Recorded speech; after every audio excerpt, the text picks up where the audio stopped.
digo, pues ¿Me están escuchando, hermanos? ¿Sí?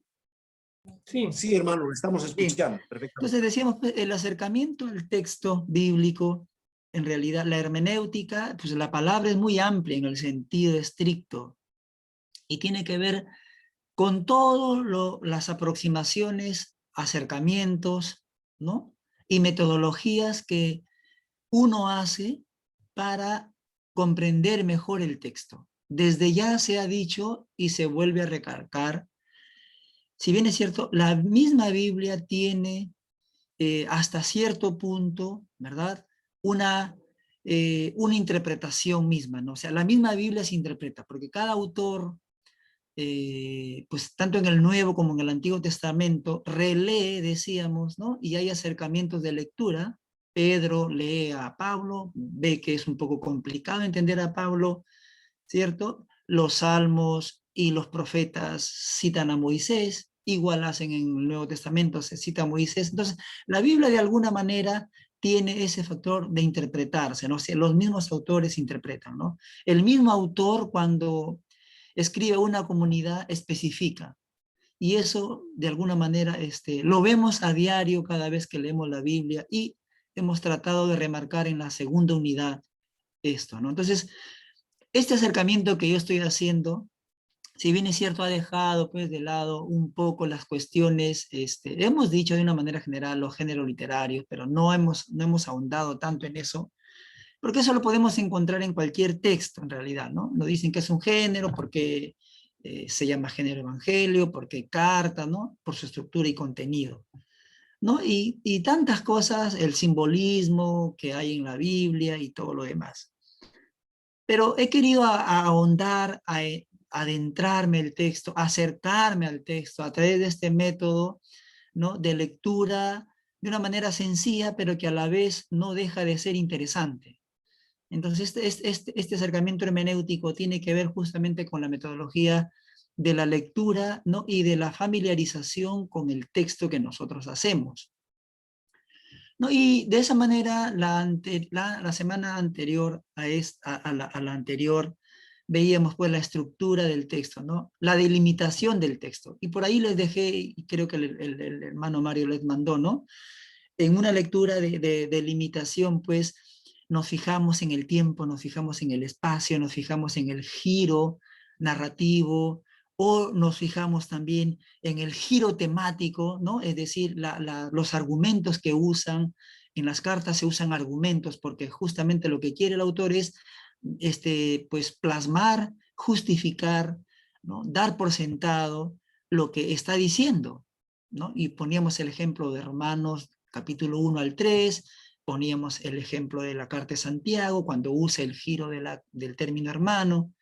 Entonces, esas formas de delimitar nos ayudan a ver, pues, de qué trata el tema, ¿no? ¿Cuál es el tema específico en el que yo me voy a centrar? Si es un género literario, pues, evangelio, o es un género literario carta, ¿no? O cualquier otro género. Entonces, me ayuda, como le hemos dicho, a ver en dónde se encuentra el autor que está narrando. Si es invierno, si es verano, ¿no? Si es de tarde, si es de noche, porque eso tiene que ver mucho. Si Jesús se cansó o no se cansó. Bien, y la semana pasada, ¿no?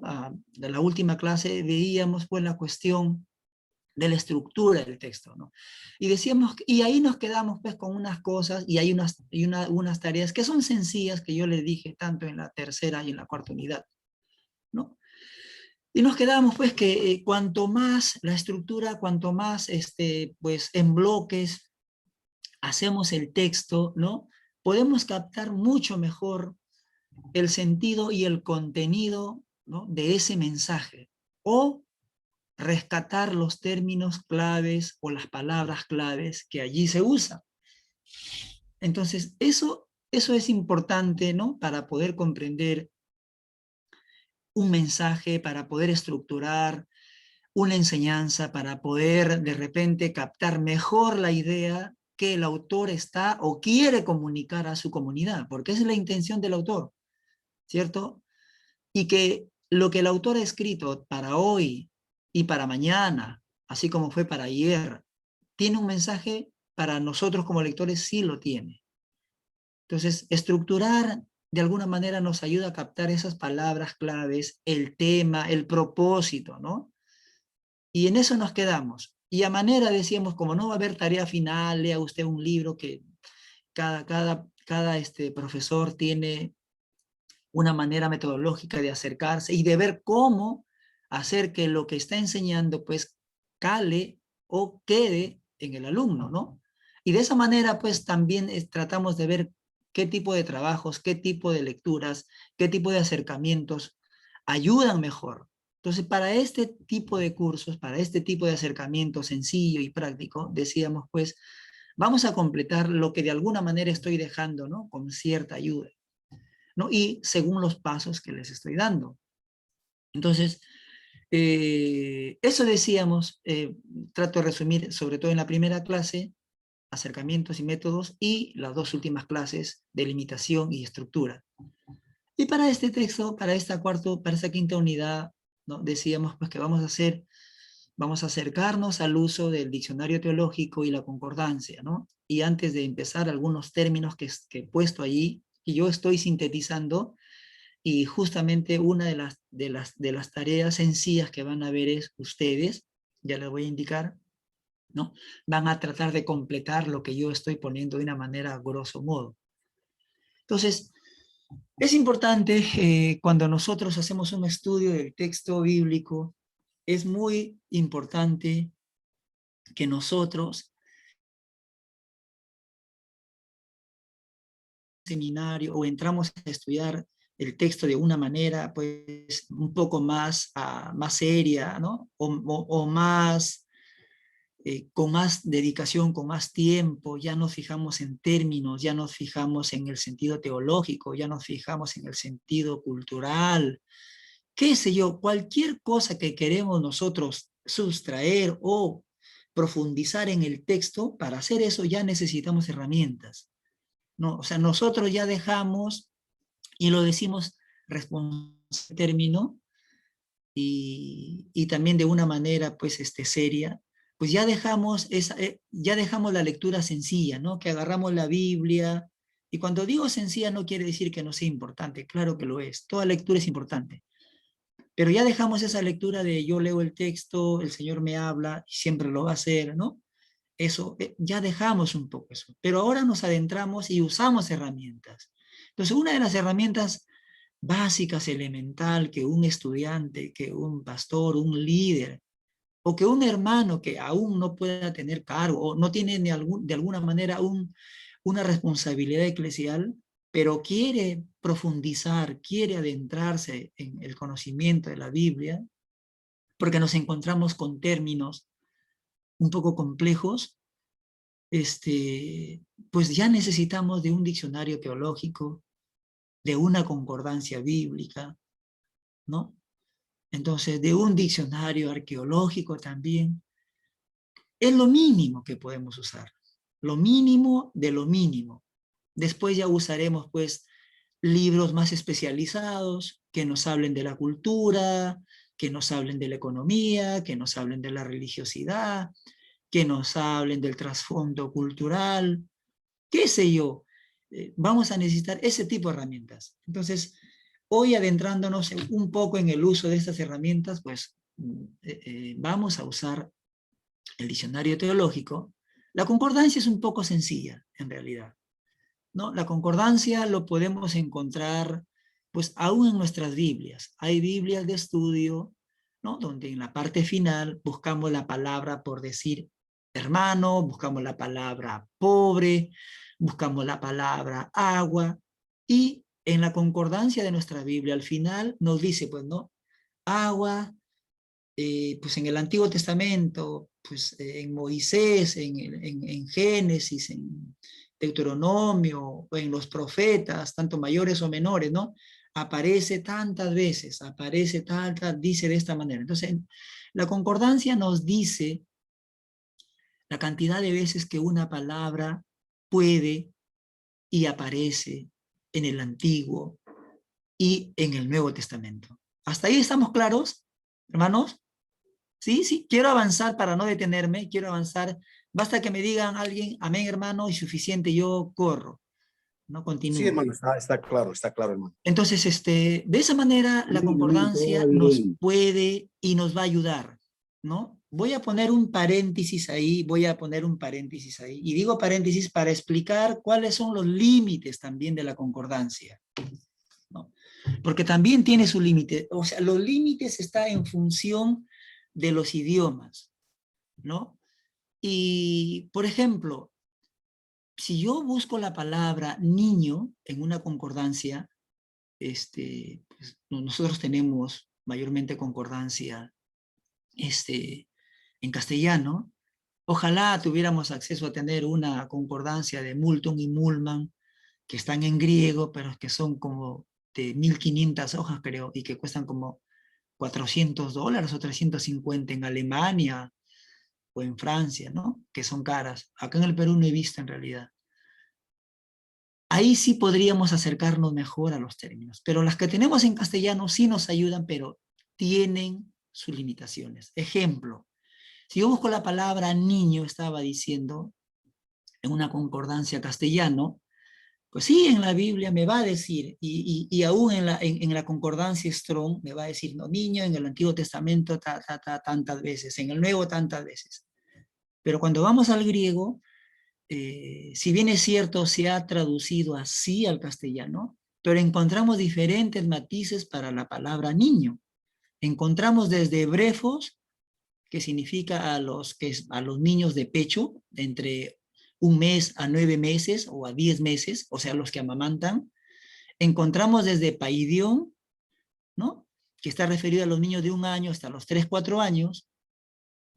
Encontramos también la palabra para referirse a niños país, ¿no? No de país de una nación, ¿no? Sino país, que también la Biblia, y esos están referidos a los niños entre 8 a 11, 12 años, ¿no? Entonces la Biblia y las concordancias en español los traducen, y en las traducciones bíblicas, por eso tenemos ahora, decimos traducción Reina Valera, traducción Peregrino, traducción Dios habla hoy, todas traducen mayormente niño, niño, niño, pero pocas usan pues brefos, pocas usan paidión, pocos usan país, o tecnón, también es una palabra niño. Entonces tenemos 4 frases en griego que las Biblias traducen niño, niño. Entonces, eso es un poco sería la limitación, ¿no? De acercarnos digo en un sentido más riguroso, en una concordancia en castellano. Pero si aprendemos el griego, ya cuando vamos al griego y tenemos nuestra Biblia interlineal, yo les voy a promocionar, ahí está la de Clie también, ¿no? De Francisco La Cueva, que es buena y últimamente lo ha actualizado, pero no sé si se ve, pero hay una que la está vendiendo la Casa de la Biblia, ¿no? El Nuevo Testamento interlineal, palabra por palabra, de la profesora Elsa Tames, ¿no? Entonces ella trabaja también para las Sociedades Bíblicas Unidas y ella ha traducido y los términos los actualiza.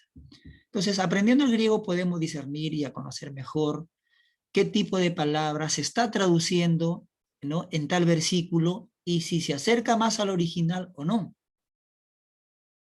Entonces, eso es importante saber, ¿no? Si es que el término que estamos usando es lo correcto. Y el diccionario teológico nos ayuda a ver justamente las connotaciones especiales que el autor de tal o cual texto que esté escribiendo la está usando con un sentido tanto histórico, con un sentido de revelación, o la está usando con un sentido de aplicación como hace Pablo, concretamente como hace la carta de Santiago, o como la carta de Judas, o como lo hacen las cartas de Juan o el Apocalipsis, o como las hace Jesús también. Entonces el diccionario teológico nos ayuda a rescatar los matices o los énfasis que los autores o escritores de cualquier texto, sea del Antiguo o Nuevo Testamento, están haciendo para que justamente sus lectores su comunidad a la que están dirigidas sus cartas o los evangelios, pues capten con mayor atención el propósito y el sentido del mensaje, ¿no? Entonces, dicho esto, entonces vamos viendo y les pido que tengan su lapicero, su papel, porque de las cosas que vamos a ir diciendo en cada uno de los recuadros, vamos a ir ahondando y voy a ir pidiendo de alguna manera que ustedes hagan el seguimiento, ¿no? Yo como que he dado la síntesis, ustedes van a hacer el seguimiento y buscar, ¿no? Algunos ejemplos concretos para ahondar justamente en las palabras que hemos escogido, ¿no? Uso del diccionario teológico y concordancia. Entonces, ¿cuántas veces nosotros hemos escuchado, sobre todo en el Nuevo Testamento, y ya estamos entrando ahora sí al uso del diccionario teológico, ¿no? La palabra hegeiro. Yo creo que en el Nuevo Testamento, sobre todo, cuando Jesús sana a un cojo, o cuando Jesús le dice a un mendigo, levántate, o cuando Jesús resucita a alguien, pues está usando la palabra, como decimos, levántate, ¿no? Levantar, ¿no? Entonces, y encontramos también esas palabras cuando Jesús resucita al hijo de la viuda de Naín, resucita a la hija de Jairo, resucita a Lázaro, en fin, en cada resurrección o cuando Jesús se dirige a alguien como al ciego Bartimeo que le dice levántate, o como al que está postrado en el pozo de Betsaida, usa esta palabra, levántate, ¿no?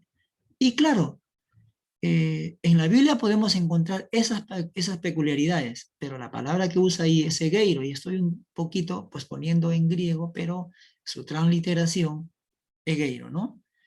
Entonces, ¿y por qué va a ser importante? Porque justamente si nosotros, como dice, en el Antiguo Testamento, ¿cuál es la función de esta palabra? ¿No? Y estoy tratando de resumir. Ustedes, por ahí, no es necesario que me busquen todas las palabras, en dónde y en dónde está, pero que me pongan pues uno o dos ejemplos en el Pentateuco y que me pongan dos o tres ejemplos de los profetas mayores, ya saben cuáles son, y que me busquen uno o dos ejemplos en los profetas menores, ¿no? Cuando se usa esta palabra, ¿no? Y me lo escriben en un papel. Muy bien, hermano, en Moisés, egeiro tiene esta connotación, ¿no? Por ejemplo, cuando Moisés está dirigiendo al pueblo y tiene que guiar al pueblo, y el pueblo pues marcha, está en campaña y todo lo demás, y Moisés pues levantan sus carpas y tiene esa connotación de estar en la acción, ¿no? Porque ese es el sentido con el que la Septuaginta traduce del hebreo, ¿no? Y ese es el sentido que justamente la intención en que han usado tanto los profetas y tanto Moisés. Y los profetas lo hacen en un sentido o con la connotación de que el pueblo verdaderamente se sacuda y vuelva a Yahvé, ¿no? Entonces, la connotación en el Antiguo Testamento está relacionado a esa cuestión, ¿no? De pararse sobre la marcha, es decir, se levanta el pueblo también, ¿no? Y también en los profetas tiene esa connotación.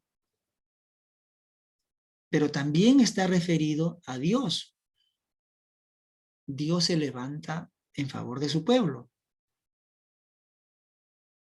Ejemplos en los textos que me van a poner, ¿no? Ahí van a encontrar, ¿no? Moisés levantó sus brazos, dice, ¿no? Porque estaban perdiendo, Josué, perdón, estaban perdiendo la batalla. Moisés levantó su mano, ¿no? Para que se detenga, para que crucen el mar, ¿no? Levantó su vara, levantó su mano. Entonces son acciones que están connotadas de cómo ya desde el Antiguo Testamento Dios de alguna manera a través de esta palabra y a través de estas acciones va manifestando su gracia, su amor, ¿no? Todo lo que en el texto bíblico leemos, el texto bíblico es un texto hecho para la fe. Si bien es cierto, tiene sus complejidades y todas las demás cosas que en otros cursos demasiado rigurosos se pueden ver, pero como lo han dicho todos los eruditos, el texto es un texto escrito para la fe. Y desde esa perspectiva se interpreta, ¿no? Desde la fe. Entonces, todas las connotaciones que pueden y están referidos el texto está justamente a esas acciones de Dios, ¿no? Motivando, guiando a su pueblo. Se ve en Moisés, se ven los profetas, pero también hay momentos en que Dios se levanta, ¿no?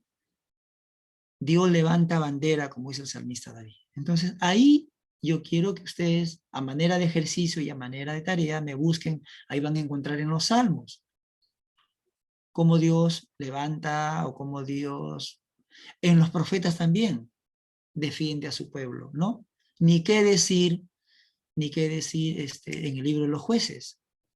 Cada vez que Israel era llevado cautivo, Dios, ¿a quién levantaba? ¿Están ahí, hermanos? A un juez, ¿se acuerdan? Cada vez que alguien, o cada vez que el pueblo caía en desobediencia o en pecado, y caían en esclavitud, el pueblo clamaba a Dios, y Dios levantaba a un juez, ¿no? Esa es la función. Pero claro, esta palabra, como preámbulo, como anticipo, ¿no? De esas acciones de guía, de esas acciones de acercamiento, de esas acciones de Dios, de dar la cara y defender a su pueblo, en el Nuevo Testamento van a tener un uso más particular, ¿no? Y van a tener un uso más concreto. ¿Me están siguiendo, hermanos? ¿Sí? Sí, hermano. Muy bien. ¿No? Y Estamos. quiero que estemos conectados ahí, ¿no? Para ver si en algo sienten, creen que de alguna manera, pues, me salgo del tema o no me están captando la idea, por favor, yo quiero que con toda libertad, pues, me pregunten o me pidan, pues, que aclare la idea, ¿no? Entonces, si estamos yendo bien, entonces, pues continuamos. Entonces, en el Nuevo Testamento, decíamos, tiene una connotación un poco más concreta, ¿no? Más, como decimos, pues más de un patos, ¿no? O de la no de patos, ¿no? De la teología del patos con la, ¿no? Con otro sentido de la palabra, es decir, de un acercamiento, ¿no? De un cara a cara, ¿no? Y está referido justamente a las acciones de Jesús, bueno, Jesús es Dios, obviamente, en favor de toda la gente que está, pues, en extrema necesidad. Tanto los que mendigan, tanto los que están enfermos, y también como los que están con hambre. Ahí está la multiplicación de los panes y los peces, ¿no? Entonces, a ese tipo de personas es Dios quien se acerca.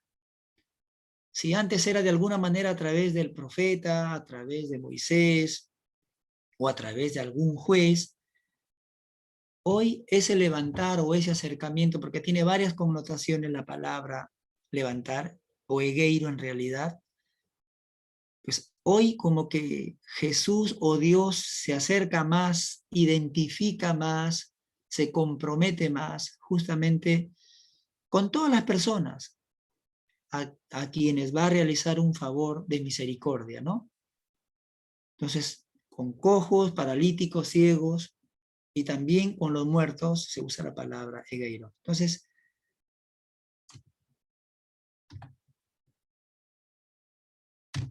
voy a avanzar.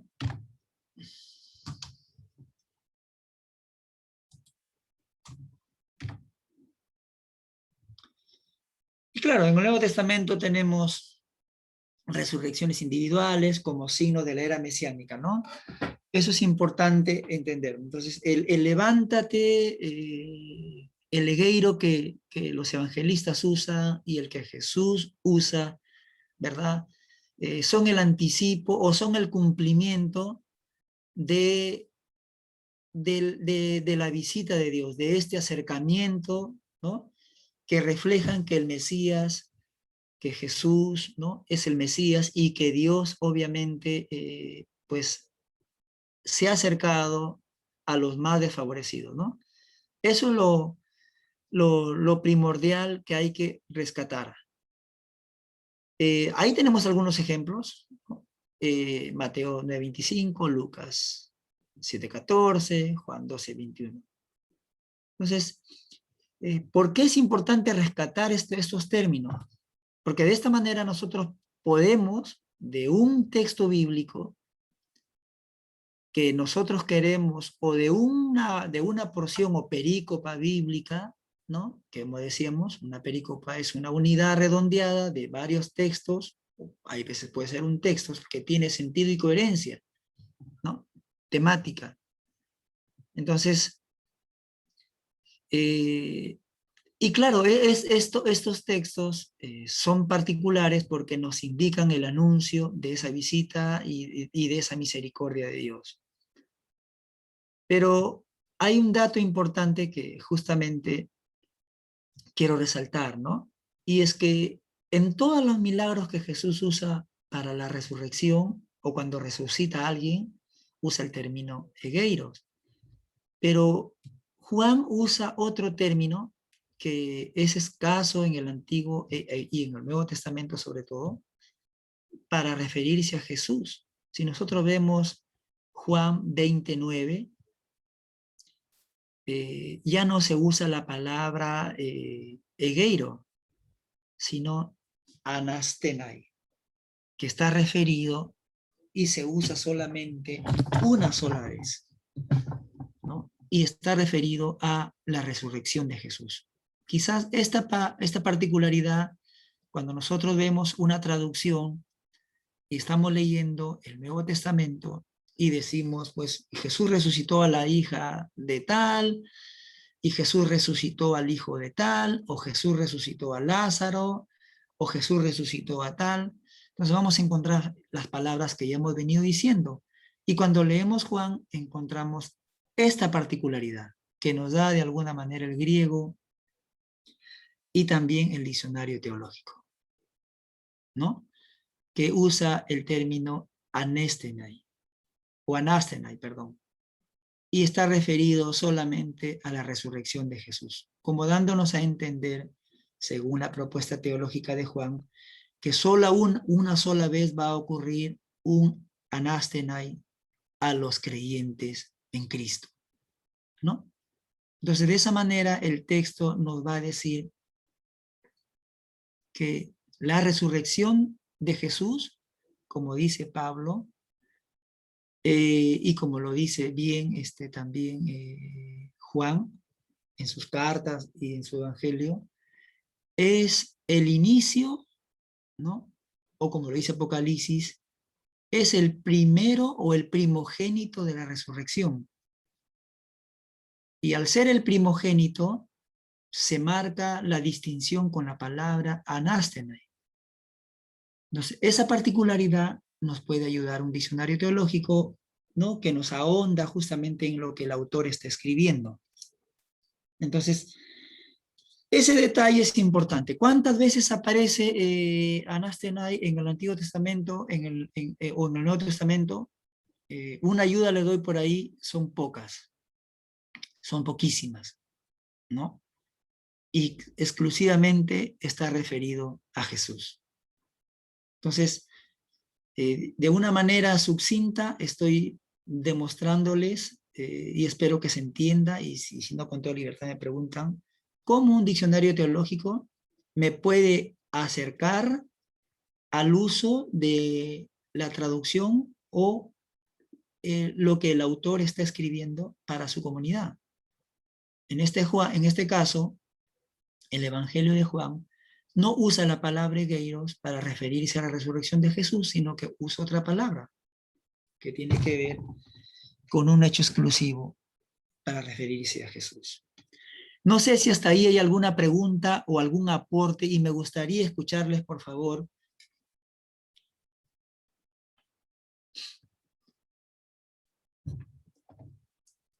Hermanos, ¿estamos? Sí, ahí estamos escuchando, ahí vamos, poco a poco vamos desenredando un poco lo que vamos escuchando. Ah, bien, bien, bien, bien. Entonces, con tranquilidad, entonces le digo, ¿no? Entonces, las palabras que se usan en el Antiguo y en el Nuevo Testamento mayormente tienen, obviamente porque son escritos a comunidades y públicos diferentes, van a tener connotaciones también diferentes, ¿no? Y, y decíamos, pues en el Antiguo Testamento, la palabra egeiro, la Septuaginta lo traduce justamente pues con las acciones de Dios, ¿no? Para guiar, motivar, ¿no? En esa acción en esa acción de caminar, en esa acción de continuar, en esa acción de perseverar, ¿no? Maestro, Al pueblo profe, de Israel. profe, Dígame, hermanito. entonces, según lo que estamos viendo aquí, la palabra de se levantar, dice, en el Antiguo Testamento eran acciones que se tomaban, y en el Nuevo Testamento podemos entender, era un servicio, lo que hacía Jesucristo, ¿no? Pues cuando levantó a la hija de Jairo, ¿no? Levantó a los paralíticos, a los cojos, a los ciegos, ¿no? ¿Se puede entender así?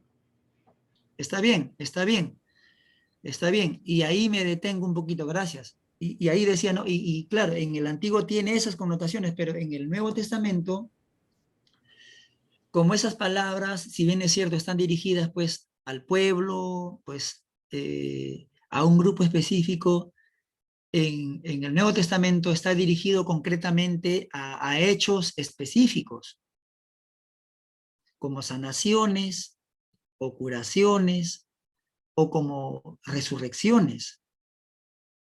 Entonces, esa palabra se hace más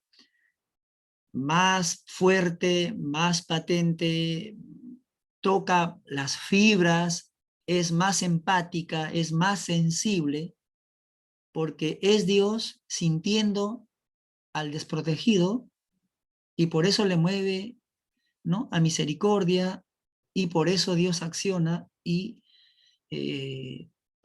al que está postrado le dice levántate, al que está imposibilitado de caminar le dice levántate, y en los casos más distintivos y más potentes, pues a los que están muertos, como Lázaro, como la hija de la viuda, el hijo de la viuda de Naín, o como la hija de Jairo, y otros milagros que Jesús realiza, usa la palabra, pues también egeiro, ¿no? Y de esa manera como que Dios está más cerca del dolor, del sentimiento, ¿no? Porque las palabras no las usa, o sea, las palabras que usa Jesús o que usa Dios, un profeta, es como cuando nosotros hablamos, depende de qué cosa estemos hablando y en qué contexto estemos hablando, y no vamos a usar una palabra por otra según lo que estemos hablando y de qué estemos hablando. Entonces, las palabras en otros términos son bien usados y connotan justamente la fuerza de lo que quiere comunicar. Entonces, un levantar no es simplemente una cosa, ya, levántate, sino es una forma de decir, me compadezco, dice Jesús, ¿no?, de la gente, o es movido a misericordia y realiza acciones, ¿no?, de resucitar a un chico, a un muchacho, a una niña. Entonces, las palabras nos dan esa fuerza interpretativa o ese sentido más profundo de lo que Dios está expresando a través de un término. Y eso lo vemos en las acciones de Jesús.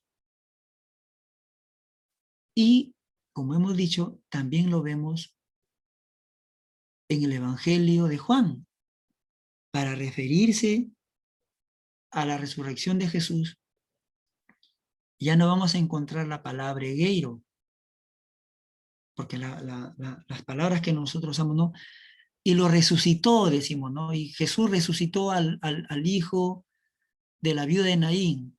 Vamos a Lucas, vamos a Mateo y vemos, resucitó, dicen las versiones en castellano. Pero voy al griego, ¿no? Encuentro egeiro. Le dice al cojo que está pues imposibilitado de caminar, o lo dice al ciego Bartimeo. En fin, a cualquier persona que Jesús se está dirigiendo, también ya no usa la palabra resurrección, claro, el evangelista no lo usa, pero sí usa la palabra egeiro, la misma que usa para resurrección. Entonces, eso es importante que nosotros, conforme vayamos estudiando, avanzando, vamos a ir comprendiendo mejor. Ahorita esta información está entrando a nuestro chip, a nuestro PC, ¿no? Y la vamos a ir de ahí como rumiando, como hacen, ¿no? Como hacen los animales, ¿no? Masticando, repensando, volviendo a leer lo que estamos escuchando, ¿no? Y lo que vamos a leer. Entonces esa palabra tiene esa connotación. Y decíamos, la distinción y por qué la elegí es que, y ahí está quizás la riqueza, ¿no?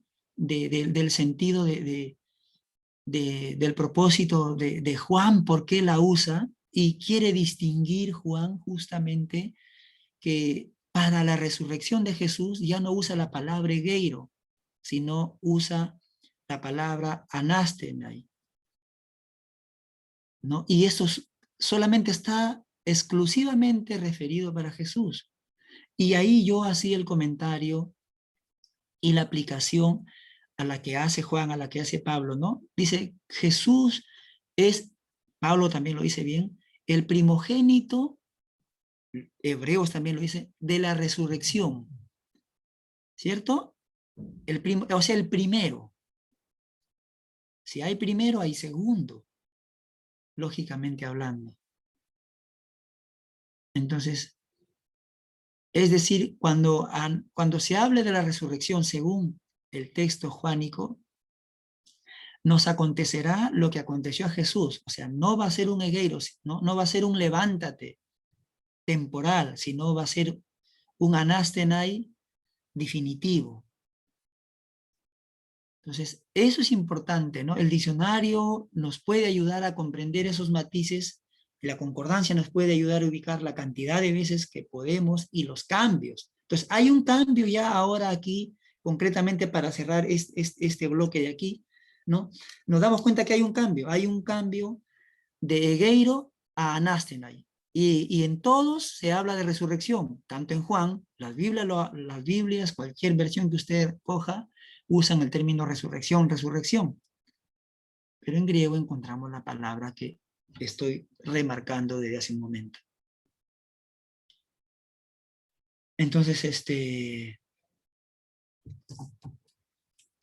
muy bien.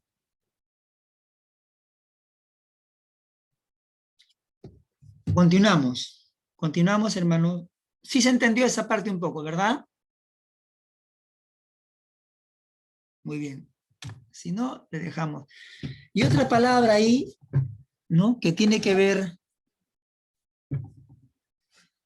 con el uso del diccionario teológico y con la concordancia, pues nos vamos, ya hemos dicho, si no tenemos, pues no podemos comprar una concordancia, pues comprémonos una buena Biblia de estudio. Y las Biblias, mayormente las nuevas versiones, varias Biblias ya tienen en la parte final, tienen una concordancia, ¿no?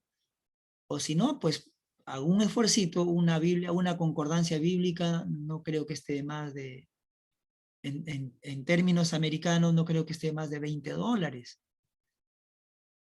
o $25, pero les va a ser de mucha utilidad. Bien, entonces la palabra compasión, que también tiene diferentes matices y sobre todo en en el Nuevo Testamento. Y es importante, lo estoy haciendo así porque justamente el propósito de la concordancia y del diccionario teológico es vernos o sea, mostrarnos esos matices, ¿no? De esa misericordia y ese amor de Dios, obviamente a través de las personas, sea Moisés, sea los profetas, ¿no? O un juez, o un salmo, o un sabio, como los proverbios, ¿no? Pues nos están comunicando ese amor, ¿no? Nos están diciendo, oye, Dios te ama, ¿no? Entonces, esa compasión se grafica así. Entonces, por ejemplo, en los profetas menores, tanto en Amós, ¿no? Dice, pues, hay un versículo hasta que, hay un texto que hasta canción se ha hecho, ¿no? Dice, con cuerdas de amor te atraje hacia mí.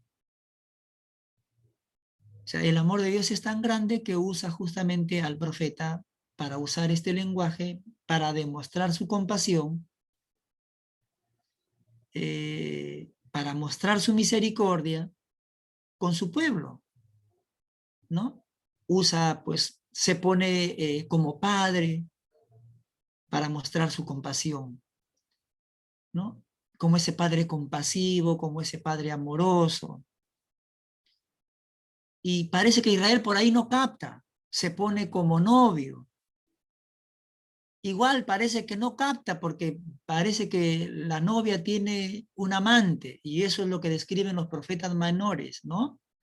Pero Dios se pone como novio para justamente seguir enfatizando su inmenso amor por, por Israel, por su pueblo. O sea, ¿y qué está connotando? Su compasión, su misericordia. Igual con Isaías, ¿no? Vuélvanse, ¿no? Aléjense. Entonces, ¿cómo esta palabra, solo una palabra nos puede abrir ese abanico inmenso, ¿no? Y una palabra puede sintetizar de las muchas y variadas formas en que Dios está hablando en el Antiguo Testamento. Pues los profetas mayores dicen, pues vuélvanse de su pecado, aléjense de su idolatría, ¿no? Y ahí usa las funciones de padre, de novio, ¿no? Usa también los ejemplos de amigo, de Dios. O sea, hay tantas connotaciones que tiene la palabra que concretamente nos hacen referencia a esa misericordia compasiva que Dios tiene de Israel. Pero en todas las liberaciones del pueblo de Israel ha sido la compasión de Dios el factor determinante para su liberación. Del cautiverio, ya sabemos, ¿no? Entonces, simplemente estoy tratando de conectar esta palabra compasión con todas esas acciones misericordiosas y salvíficas que justamente el diccionario nos puede ayudar, ¿no? Porque nos está rastreando el uso continuo y diverso.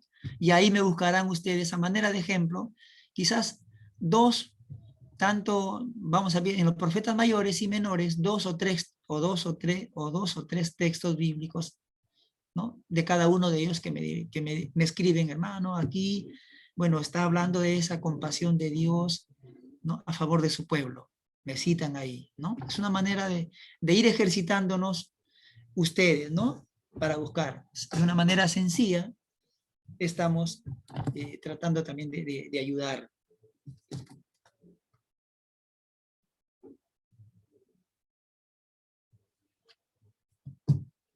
Y bueno, y claro, como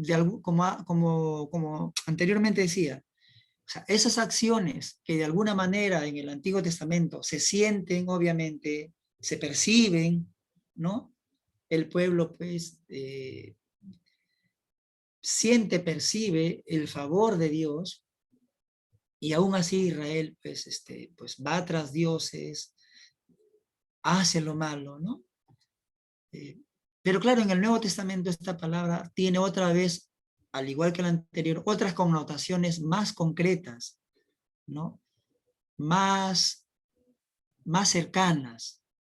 No que las anteriores no hayan sido cercanas, claro que sí, pero ahora es Jesús mismo, junto a las personas más vulnerables, ¿no? Jesús mismo al lado de las personas que sufren.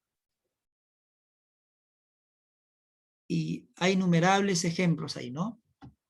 Jesús sana porque es movido a compasión. Así de sencillo, ¿no? Jesús da de comer porque es movido a compasión. Jesús levanta a los muertos porque es movido a compasión. Ve al hijo de una viuda y claro, es movido a compasión, es decir, es movido en sus entrañas, en sus vísceras, más concretamente hablando. Es movido en sus vísceras porque esa es la palabra compasión, su significado. Porque claro, ver a una madre llevar a enterrar a su hijo, pues es prácticamente de la precaria condición en la que está como viuda, es como que si esta mujer ya la estuvieran enterrando muerta, o sea, la estuvieran enterrando viva. Es como si ella viviera enterrada, ¿no? Pero viva. Entonces, claro, porque una viuda sin hijos es caer en la peor desgracia y en la peor miseria. Entonces, esa acción mueve a Jesús. Y teológicamente hablando, según el Evangelio de Juan, según los Evangelios, donde Jesús en la kenosis que hace en Juan 14:6, el que me ha visto a mí, ha visto al Padre. Entonces, esa acción de ver a un enfermo, de ver a alguien con hambre, de ver a alguien que está llevando a enterrar a su madre, a su hijo, o de ver a un padre que su hija agoniza y como le dicen, ha muerto, son acciones que pues tocan el corazón de Dios, ¿no? Entonces el diccionario nos está ayudando a comprender cómo la palabra ha adquirido un cambio más penetrante, más profundo, ¿no? Más cercano, más empático, más de empatía, es decir, siento contigo, comprendo lo que tú sientes porque estoy sintiendo lo que tú sientes, es la empatía, y Jesús tiene una empatía profunda. Entonces, el matiz de la palabra tiene un giro, porque ahora Dios siente con el que tiene hambre, siente con el que está enfermo, siente con el que está en precariedad y siente lo que siente un familiar al ver a un familiar o a un hijo muerto. Entonces, esas palabras están referidas justamente a las acciones de Dios, ¿no? Y curiosamente, de acá justamente lo anoté ahí como algo anecdótico y como un ejemplo ahí, pues la palabra compasión en casi todas las narraciones evangélicas, y digo casi todas porque hay una excepción, la que está referida al buen samaritano, ¿no? Pero después en todas las excepciones que se maneja de los evangelios, y si no me equivoco en casi todo el Nuevo Testamento, en acciones justamente de esa misericordia, pero sobre todo en los evangelios, están referidas solamente a Jesús. Es decir, solamente Jesús es el único que es movido en sus entrañas, el único que tiene empatía y siente como la gente está sintiendo, o sea, la gente que está vulnerable. ¿No? Nadie más, o sea, solamente mayormente a él. Pero hay una excepción, que Lucas no sé qué es lo que quiso, y ahí está el propósito ya para connotar el propósito del Evangelio de Lucas. No solamente esta palabra nos puede ya indicar justamente como muchos especialistas, ¿no? Eruditos, biblistas lo han hecho, y teólogos también, ¿no? de que Lucas pues es el evangelio de los pobres, porque en Lucas es donde más se menciona a mujeres, es donde más se menciona, por ejemplo, a los pastores, que pues en ese tiempo de Jesús es la última escala social, más se menciona pues a los mendigos, ¿no? A los enfermos. Entonces, justamente por esta acción de la que Lucas quiere que su comunidad capte, ¿no? Porque a diferencia de los otros evangelios, solamente en Lucas se menciona el acto del buen samaritano, es el único que es movido en sus entrañas también. Dice que el samaritano, cuando ve a este hombre, ya sabemos esa historia, ya sabemos esa narración, ¿verdad? Cuando ve a este hombre que ha sido, ¿no? Lucas capítulo 10, ¿verdad? Desde el 1 hasta, desde el 10 creo que es en adelante, pero el versículo 33 concretamente, ¿no? Este hombre samaritano, hay un hombre que baja de Judea, pues posiblemente a hacer sus compras, no está bajando a Samaria, y pues es asaltado y es herido, para resumir la historia. Pasa un sacerdote, pasa un levita, pasa un escriba, y no sé cuántos más pasaron, el texto no lo dice, pero quiere resaltar justamente a estos tres personajes, y nadie de ellos es movido a misericordia, a pesar que conocen la Torá, a pesar que conocen los profetas, a pesar que conocen los escritos, nadie es movido a misericordia. Pero pasa un samaritano, y el samaritano siente lo que Jesús siente cuando ve al cojo, cuando ve al leproso, cuando ve a la viuda que llora por su hijo, cuando ve a Jairo que se desintegra porque su hija ha muerto. O sea, sienten la misma magnitud y en el mismo nivel que siente Jesús. ¿Recuerdan la escena cuando Jesús está justamente en Juan, ¿no? Cuando Jesús ve a la gente y se mueve a compasión, o sea, se mueve en sus entrañas? Los discípulos, ¿qué dicen? Despide a la gente porque ya es tarde. Y igual en Juan 9, no, en Marcos 9, ya es tarde y que la gente se vaya yendo porque lo que tenemos acá no va a alcanzar. O sea, el egoísmo, o sea, mientras que los discípulos que caminan con Jesús no sienten nada, no son movidos a misericordia, el samaritano que quizá conoce solamente el Pentateuco, pues es movido a misericordia. Entonces, importante es ir tomando en cuenta los cambios y los giros que usa la palabra, ¿no? ¿Cuántas veces aparece la palabra compasión? Ya lo estamos viendo, ¿no? En el Antiguo Testamento es la misericordia de Dios, ya lo hemos dicho, la visita de Dios, ¿no? Y eso es lo que podemos ir rescatando la riqueza, ¿no? De esta palabra. ¿Cómo tiene un giro? O sea, para el evangelista, solo el samaritano, de alguna manera, pues puede sentir como siente Jesús, es decir, como siente Dios. Y de ahí podríamos hacer una teología, podríamos hacer un estudio más complejo, más profundo, ¿no? O sea, no sienten los judíos que están en Jerusalén en el templo, no sienten los escribas, nadie siente compasión, pero uno que está lejos del templo, que está lejos de toda la ritualidad religiosa, es movido a compasión. Parece que Lucas quiere que la comunidad imite eso. Y parece que a nosotros también Lucas nos está diciendo, imitemos eso, ¿no? Bueno, esos son otros temas. Lo que estamos viendo aquí solamente son las connotaciones, pero ya les dejo algunas pistas para que ustedes, ¿no?, puedan seguir ahondando.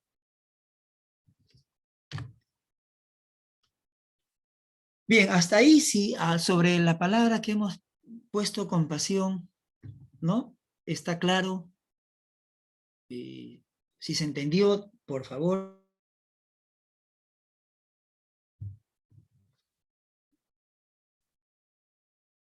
¿Hermanos? ¿Sí? Bien, Sí, entonces hermano, visitar. sí. Dígame, hermano. Sí lo entendimos, compasión, movido desde la que siente el dolor del hijo, del creyente, de la madre que entierra al hijo y todo aquello. Amén. Amén. Y claro, el énfasis es de que en el Antiguo Testamento, si bien es cierto, es Dios que visita, pues, ¿no? Y habla al pueblo a través de un profeta, ¿cierto? Porque el profeta o el sacerdote o el rey son intermediarios entre Dios y el pueblo, ¿cierto? Pero ahora en el Nuevo Testamento ya no hay esos intermediarios. Es Jesús, y Jesús es Dios, directamente hablando con los que necesitan, con los que están pues en extrema miseria como tal, como lo veían ellos, ¿no? Porque estar enfermo en el Antiguo Testamento y en el tiempo de Jesús era de alguna manera haber caído en desgracia. Entonces, y claro, ahora en el Nuevo Testamento es Jesús acercándose a ti en el Nuevo Testamento.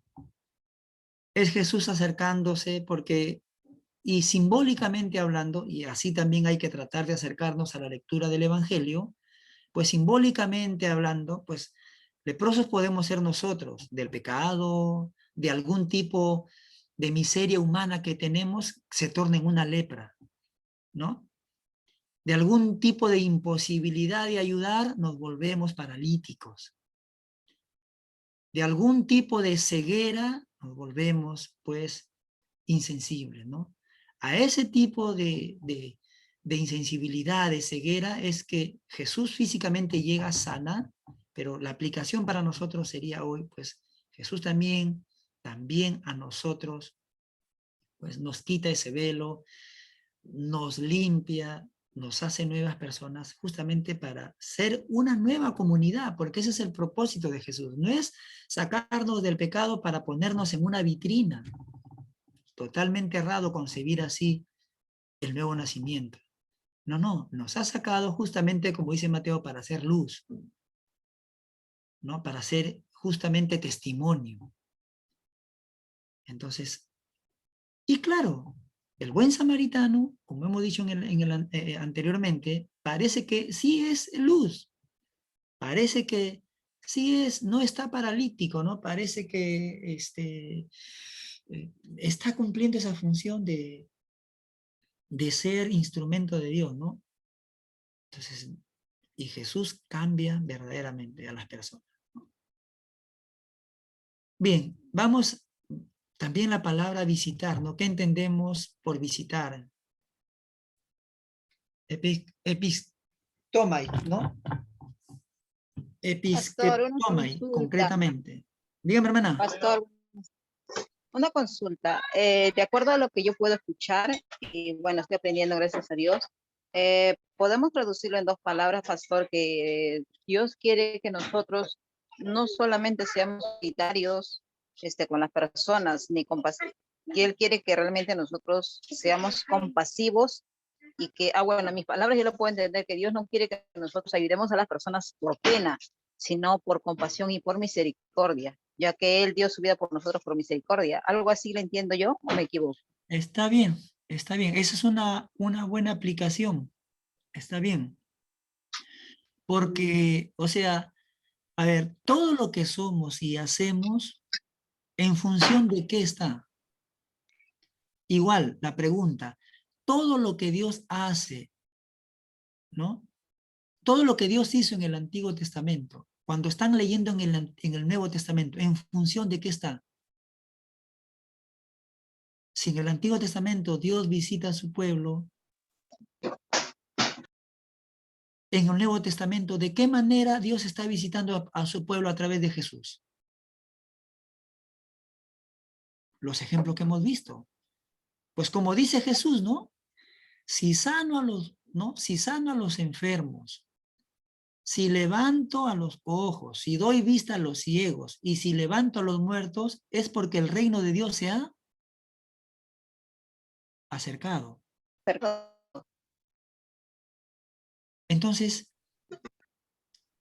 de esa manera entendemos que la compasión de Dios y la visita también aplicando de Dios tiene esa connotación más cercana, más empática. Es Dios sintiendo con el que sufre, cualquiera que sea su necesidad. Ya no es Dios simplemente pues dando el maná. Está bien, cumplió su propósito el maná, quitando las plagas. Pues ahora es Dios pues dando de comer a la gente ahí específicamente, a un grupo que está necesitado. Es Dios ahora, Jesús, mirando. Mira, en el Antiguo Testamento pocas resurrecciones hay. La de Eliseo, a la hija de la viuda de Serepta, en Sidón, ¿no? Pero en el Nuevo Testamento, lo que de alguna manera se ve, la compasión de una manera, pues, como símbolo, ¿no? Como antesala de esa misericordia de Dios, pues en el Nuevo Testamento se palpa mejor, se percibe mejor, se siente mejor. Y por eso cuando Jesús resucita al hijo de la viuda de Naín, la gente ¿qué va a decir? Dios ha visitado a su pueblo. Un gran profeta se ha levantado entre nosotros, si lo revisan en Lucas. Entonces, la gente entiende la compasión de Dios y la gente distingue a Jesús justamente por las cosas potentes que hace. Entonces, las palabras se pueden y tienen matices, porque el propósito es esto, ver cómo los matices tienen su sentido más pragmático, o sea, es decir, más real, ¿no? Más palpable, más concreto, ¿no? Algo así como Hawke diría, ¿no? De oídas te había oído, ¿no? Pero mi corazón hoy han visto, mis ojos te han visto, ¿no? Algo así dice la gente, ¿no? Verdaderamente dicen sobre Jesús, este es el Hijo de Dios, porque nadie hace lo que Él hace. Cuando sana cuando resucita a este chico, la gente dice, Dios ha visitado a su pueblo. En fin, las expresiones de la gente que observa a Jesús, justamente, miren el matiz que hay. La gente percibe que es Dios a través de la misericordia de Jesús, ¿no? Entonces, eso es importante que nosotros podamos captar. Visitar, ¿no? En el Antiguo Testamento está relacionado a la visita de Dios a su pueblo Israel. Es la visita de misericordia, ¿no? Y solamente he puesto este texto de Zacarías, porque Zacarías se escribe en el exilio, en Babilonia concretamente, ¿no? Zacarías está cautivo, es joven cuando está ahí, y ahí va a desarrollar el resto de su vida, ¿no? Ahí va a quedar también él. Y él asocia en un momento de cautiverio, en un momento donde la gente cree pues, que Dios les ha abandonado, Zacarías tiene esa visión de los huesos secos, referido al pueblo de Israel, ¿no? Y el pueblo de Dios contempla esa acción milagrosa de Dios, esa misericordia.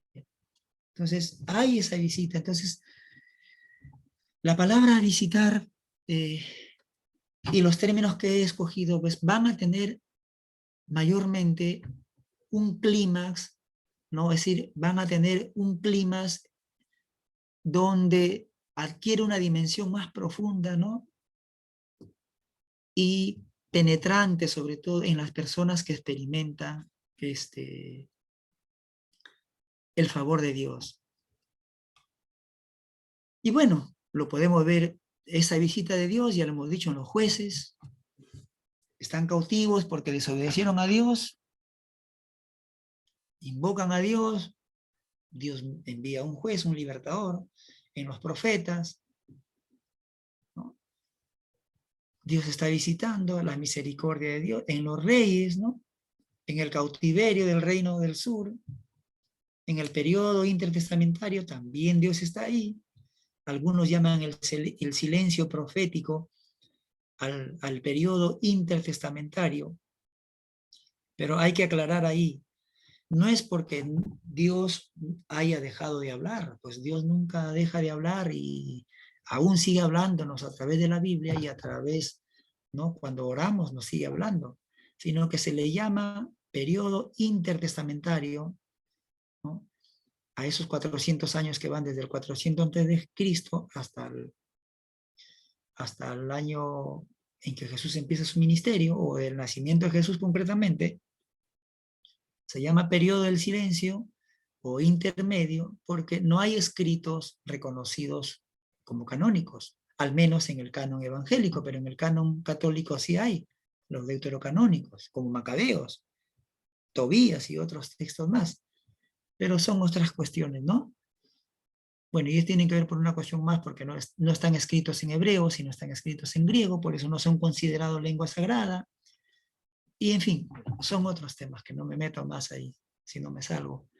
Pero en fin, pero en todos esos espacios, aún en el periodo intermedio, pues Dios visita a su pueblo, ¿no? Y la acción más compasiva, más solidaria es en el cautiverio, ¿no? En el cautiverio están desterrados, creen que están enterrados vivos, y así lo describe Alonso Schockel, porque lo que dice Jeremías, ¿no? Y lo que habla el primer Isaías, sobre todo, los primeros versículos, primeros capítulos, hablan pues de Israel que está pues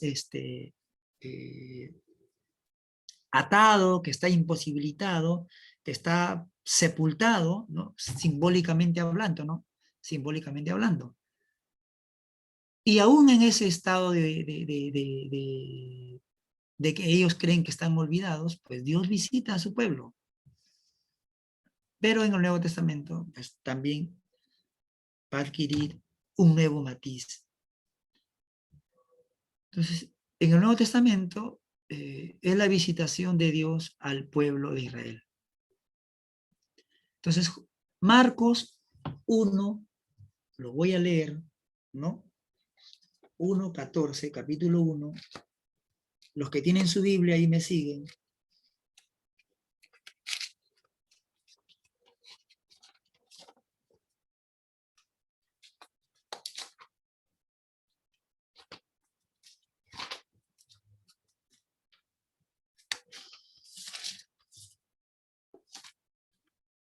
Acá lo tengo.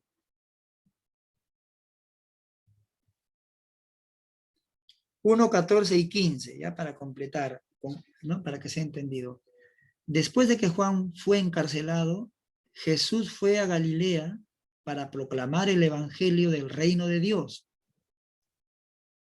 Decía, el kairos, no el cronos, el tiempo, se ha cumplido. El reino de Dios se ha acercado. Así que arrepiéntanse, ¿no? Entonces, el reino de Dios se ha acercado. O sea, es decir, lo que antes Dios hablaba por medio de un profeta, como en este caso Zacarías, ahora es Dios encarnado en Jesús, ¿no? Si antes, como que Dios nos dijera, si antes usé un intermediario, hoy yo estoy aquí personalmente y lo estoy a través del reino de Dios. Pues el tiempo, el kairos se ha cumplido, ¿no? El reino de Dios se ha acercado. Hay una ilustración que hace bonita, ¿no? Pagola, ¿no? Antonio Pagola. Dice, ¿no? Entonces, el texto, cuando lo traduce, él dice, ¿no? El tiempo se ha cumplido, es como por decir así, ¿no? Es como que si los cielos hubieran estado velados, separados por una cortina, ¿no? Y en esa visita de Jesús, que es Dios, y el anuncio y el acercamiento del reino, dice Pagola, o sea, es como que se rasgan los cielos.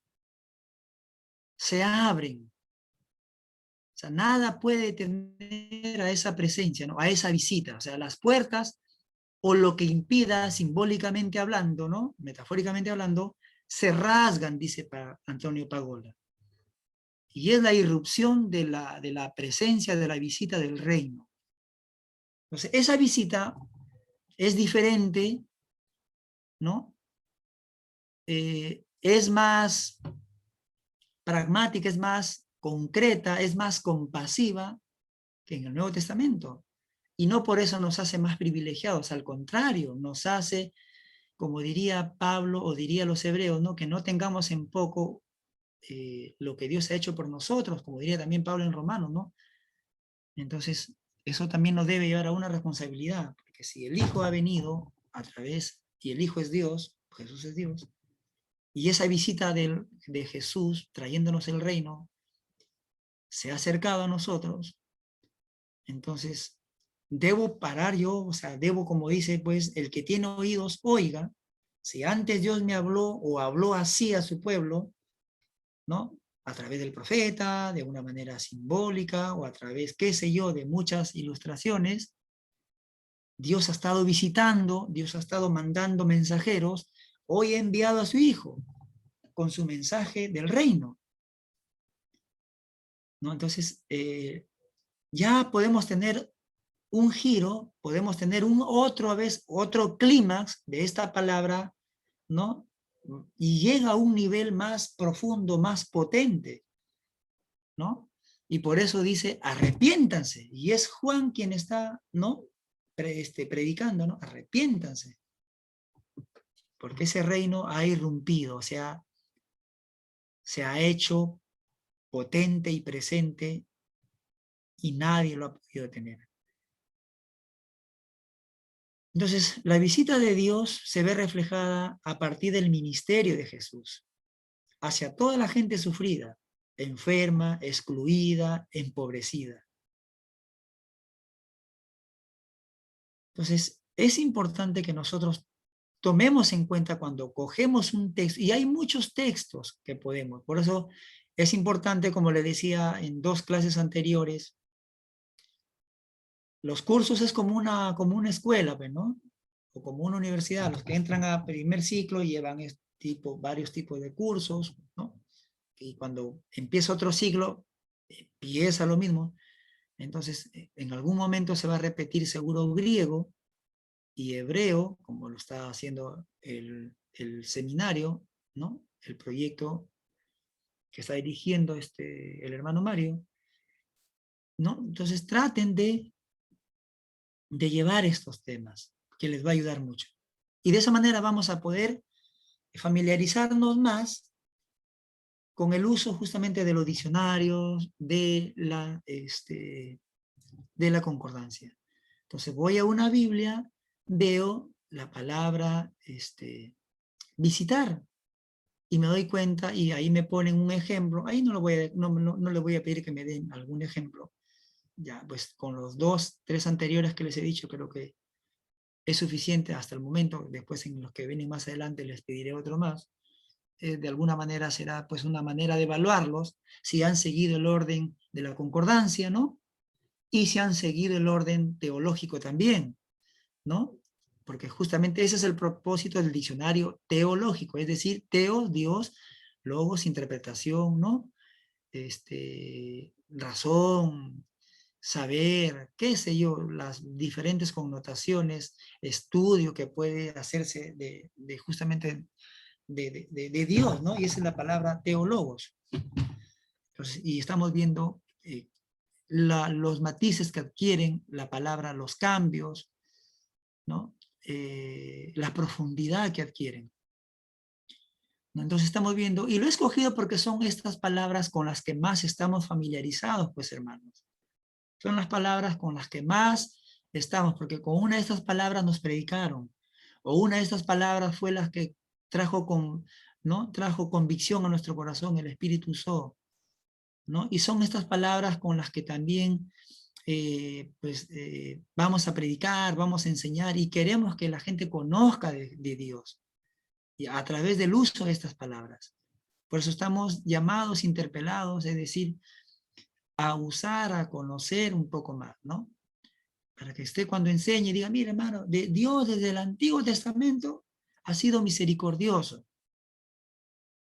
Ha visitado a su pueblo a través de los profetas. Acá tenemos un texto, ¿no? Por ahí, como ya cogí la concordancia, acá está.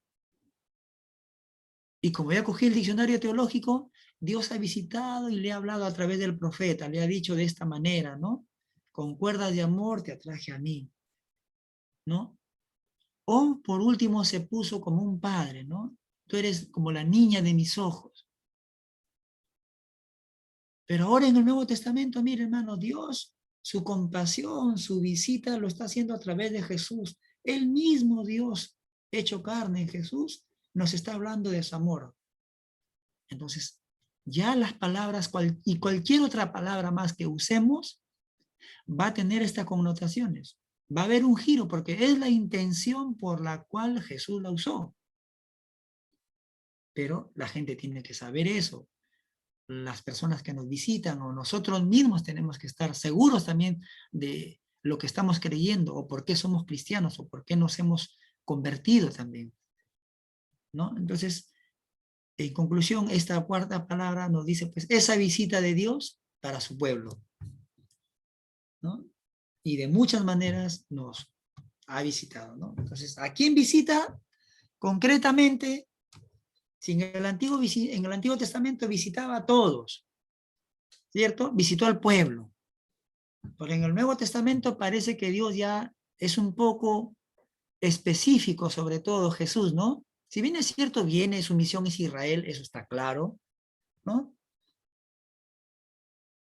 Pero Jesús recorre las aldeas. En las aldeas no vive la gente adinerada, para empezar, porque las aldeas son de 20, 30 casas, ¿no? Caseríos igual. Pueblos son los de donde hay pues 70, 80 familias, 100 familias, en la Galilea antigua sobre todo,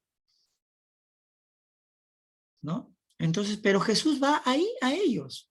O sea, esa visita de Dios, esa compasión de Dios ahora alcanza un clímax, porque los evangelistas nos están describiendo, en esa acción de Dios, ¿no? En la gente extremadamente necesitada, extremadamente olvidada, ¿no? Intencionadamente, ¿no? Desvinculada del amor y del favor de Dios. ¿Está bien hasta ahí, hermanos? ¿Se está entendiendo?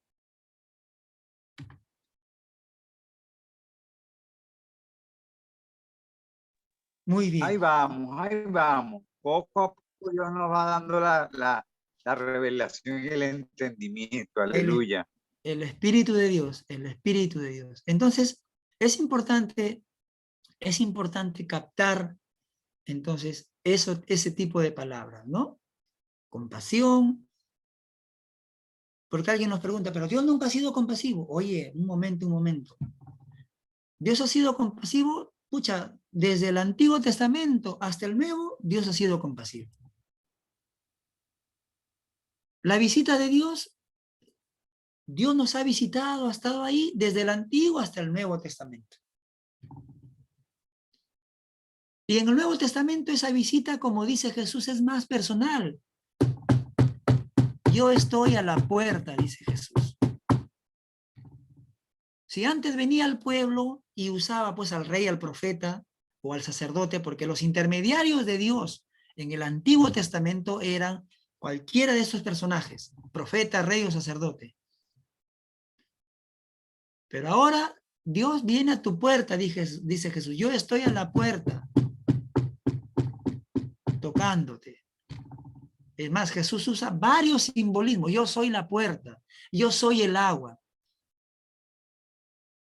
Entonces, es decir, la visita, la compasión de Dios, como que Dios está ahí y Él está ahí siempre, ¿no? Dios siente contigo, en otras palabras. Y ahí está. Y la gente, y antes de continuar con esta parte, ¿no?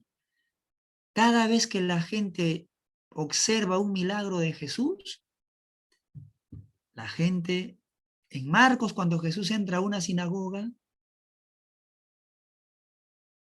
y Jesús sana o libera al endemoniado, la gente, ya le pongo un poco yo de escenografía, ¿no? La gente se rascaría las cabezas, sobre todo los fariseos, escribas y algunos letrados, y la gente dice, ¿no? ¿Y qué clase de enseñanza es esta? Y no ha enseñado, lo que ha hecho Jesús es liberar a un endemoniado.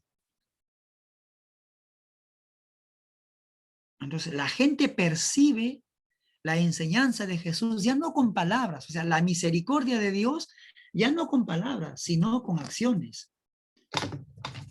Vamos a leer Marcos. A ver, vamos conmigo a Marcos para que capte mejor. Marcos capítulo 1. A ver, Marcos capítulo 1, hermano. No los veo yo, ustedes creo que sí me ven. Pero bueno. Marcos capítulo 1. Vamos a ver, ¿no? Cuando lo que estoy refiriendo, ¿no?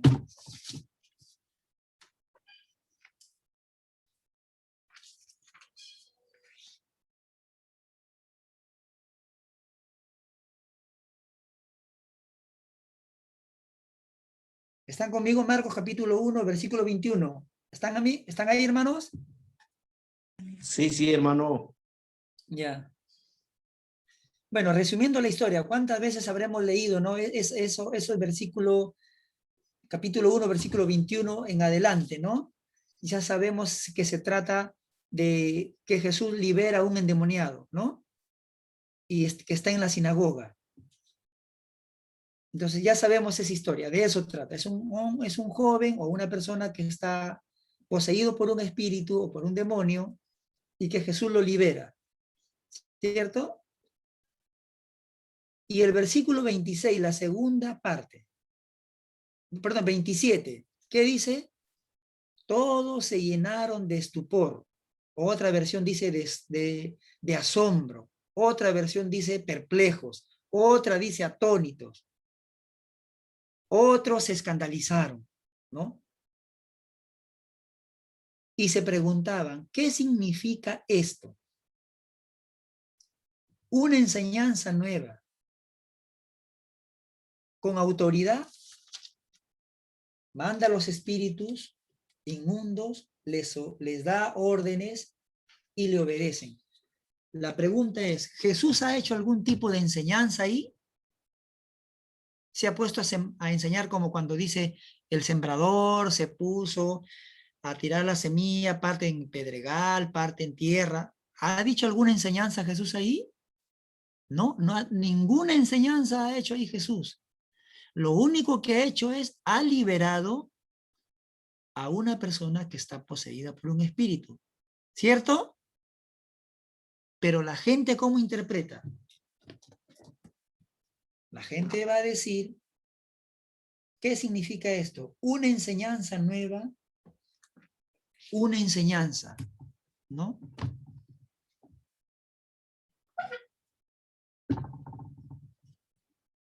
Doctrina, ¿no? Usa la palabra, ¿no? O sea, la gente percibe que la acción de Jesús es la acción de Dios. Y así podemos ver muchos ejemplos. Bien, vamos a la segunda palabra. Tojos o pobres. ¿Cuántas veces hemos leído la palabra pobre, no? Por ejemplo, el Sermón del Monte. Bienaventurado, ¿qué dice?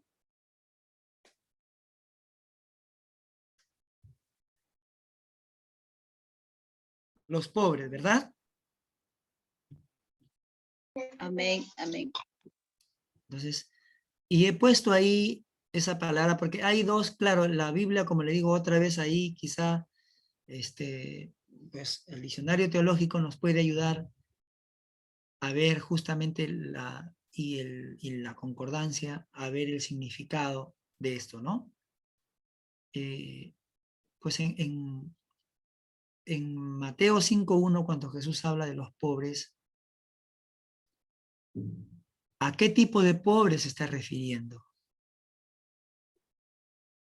¿Cuáles serían los pobres que Jesús tiene en mente?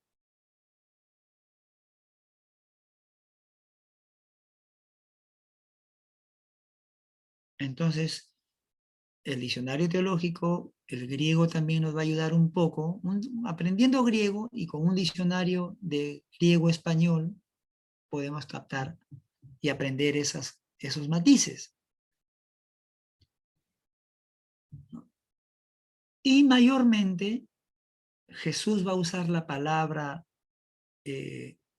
tojos, tocos, dice ahí, ¿no? Tochos, pero es la ji, hay otros, las traducciones, las transliteraciones varían, ¿no? En el sistema internacional, la ji se traduce por ch. Pero bueno, en fin, voy a dejar eso ahí, hermano, no quiero complicar. Y complicarme yo sobre todo. Entonces, hay dos palabras para referirse a los pobres, ¿no? Los tojos, con J lo pueden poner ahí, tojos, y los penés, ¿no? Y curiosamente, cuando Jesús se refiere a los pobres, usa la palabra tojos y no tanto penés o poco. Porque como dice ahí, las personas, los pobres, los penés son personas que vive de su trabajo y está atado a él, ¿no? La mayoría de las personas en los tiempos bíblicos son jornaleros, es decir, son oprimidos y excluidos, son los penés. Es decir, son las personas, aún siendo pobres, aunque siendo pobres, pues tienen la capacidad y la facilidad de trabajar, o sea, de autosustentarse, porque pueden valerse por sí mismos. Y la mayoría de personas, el grueso que decíamos en la clase anterior, pues son personas que en el mundo greco-romano y en el mundo judío son gente que vive de su trabajo.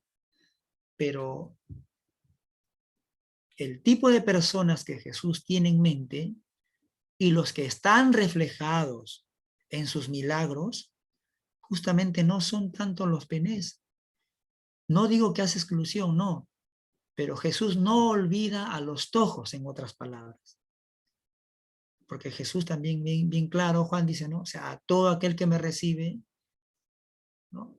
Todo aquel que me confesare delante de los hombres, yo le confesaré delante de mi Padre, ¿no? O sea, Jesús no distingue entre pobre y rico, pero Jesús viene a los olvidados, hace su énfasis, y ahí otra vez la palabra, a diferencia del hebreo, ¿no? Que es res, su connotación más está referida para visitar a los excluidos de Israel, a los olvidados de Israel. Y a ellos Jesús va y les toca la puerta.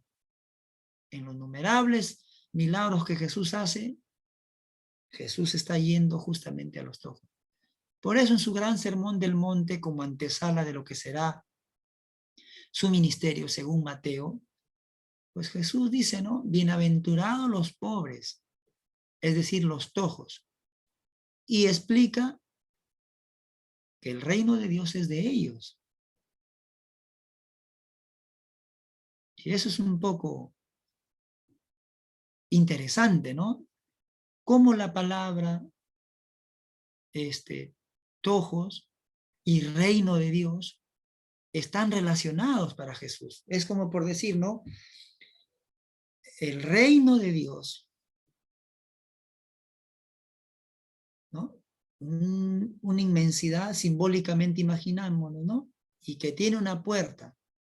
Y la llave para abrir esa puerta son los tojos. El énfasis que hace Jesús cuando Jesús está predicando, ¿no? Entonces, varias formas, de muchas maneras ilustra Jesús su amor y su misericordia por los pobres. Entonces, el penés vive de su trabajo, es una persona que físicamente puede estar bien, puede sostenerse, pero el tojos es una pequeña minoría, como dice Mateo, ¿no? Y mayormente viven de la mendicidad. Tojos son los cojos, son los ciegos, leprosos, esclavos, paralíticos, viudas, huérfanos, y hasta cierto punto los niños también. Poco hemos hablado, ¿no? O poco investigamos. Por ahí Harold Segura ha escrito, Josías Espinosa también ha escrito, si no mal no recuerdo, sobre la niñez. Yo poquito por ahí escribí sobre la niñez, ¿no? Pero es interesante conocer cómo era la niñez en el Antiguo Testamento, o en el mundo de Jesús, y en el primer siglo, en el periodo greco-romano, ¿no? Pues la niñez no tenía, como dice Eduardo Arens, era un objeto, el niño era una cosa. Y había el tráfico de niños, había la explotación sexual de niños. También eran considerados pobres, los desprotegidos.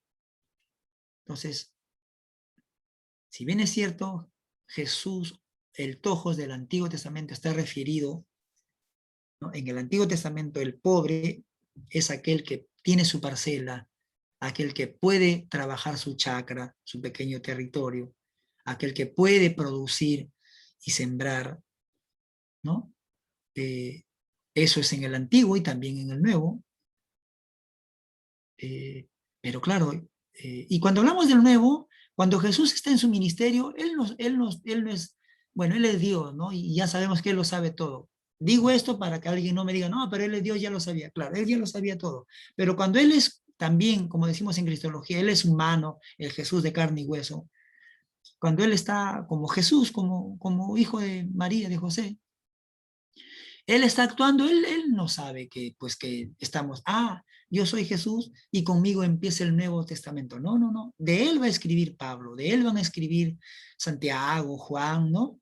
Haciendo una interpretación de sus acciones y su ministerio como el cumplimiento. Eso es otra cosa.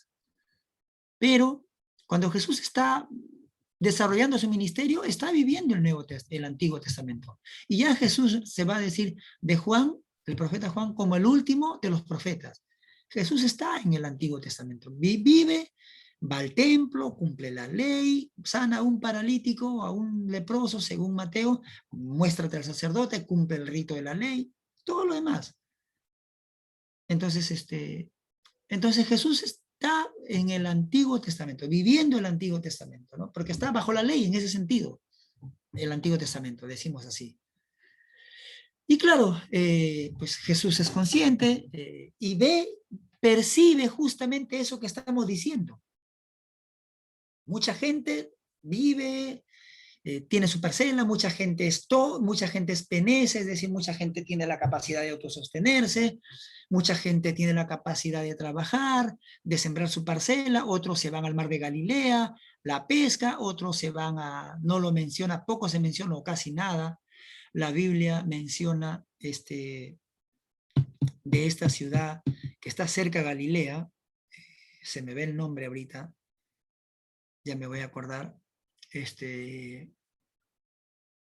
bueno, se me fue el nombre, donde Jesús posiblemente desarrolló su actividad económica, su padre también, ¿no? Ciudad habitada por romanos, sobre todo, griegos, greco-romanos. Y claro, la gente tenía ese tipo de trabajo, algunos trabajaban en la chacra, otros de los lácteos, otros de sus sembríos, la pesca, como hemos dicho. Entonces, son las actividades económicas, ¿no? Y son los penedos los que trabajan ahí. Y claro, y como que, si bien es cierto, la ley y el Antiguo Testamento ordena, ¿no? Tanto en la ley de Moisés, en Levítico sobre todo, que pues que cuides al huérfano, cuides al menesteroso, cuides al prójimo, al pobre, ¿no? Se habían olvidado de eso. Y no, y claro, y Jesús viene y pone el ojo y pone, como dice, el énfasis y busca aquello que está perdido, como dice Lucas, ¿no? En Israel estaban perdidos todos, desde la autoridad máxima, que son pues sacerdotes, que son escribas, que son levitas, estaban por la izquierda, Jesús está por la derecha, o por la derecha, Jesús está por la izquierda. O sea, están cruzados los caminos. Y ese cruzado los caminos significa que no ven, ahí está el ejemplo del samaritano, no ven y se han olvidado del pobre, del ciego, el huérfano, el paralítico, qué sé yo. En conclusión, se han olvidado del mendigo. Y a esos viene Jesús. Y a esos Jesús pone en Mateo 5, bienaventura. ¿Qué habrá sentido un escriba? Porque el escriba, el que está escuchando, es el que está escuchando el término que Jesús está hablando en hebreo, obviamente en arameo concretamente, y Jesús está haciendo la distinción. ¿Qué se le habrá imaginado en su mente a un escriba, a un fariseo, cuando Jesús diga bienaventurado los tojos, porque de ellos es el reino de los cielos? Tan loco habrán dicho esos que están ahí, pero la ley dice que son malditos por haber nacido con cierta enfermedad y qué sé yo. Entonces habrá habido un escozor de comezón del cuerpo, qué sé yo, o alguna perplejidad, como en muchas de las cosas que Jesús hace. La gente se queda perpleja, no cree, se queda asombrada. Pero ahora Jesús va y busca, y ahí está, por eso escogí la palabra tocos, ¿no? El giro que cambia del penés, ahora Jesús usa el tojos. Los pobres, es decir, los olvidados, los que viven de la mendicidad. Ellos sí, de ellos es el reino de los cielos, de cabeza todo el sistema. Para el tiempo de Jesús. Y para nuestros tiempos también como que va igual, ¿no? Un paréntesis ahí, ¿no? Porque no, lo que estoy tratando de hacer es describir, presentar los matices, ¿no? De los usos de estos herramientas, diccionario y concordancia, ¿no? Y me van a buscar solamente dos palabras, sobre todo en el Antiguo Testamento y en el Nuevo Testamento, ¿no? Esa acción de Dios de visita entre al pobre del Antiguo Testamento y al pobre del Nuevo Testamento, ¿no?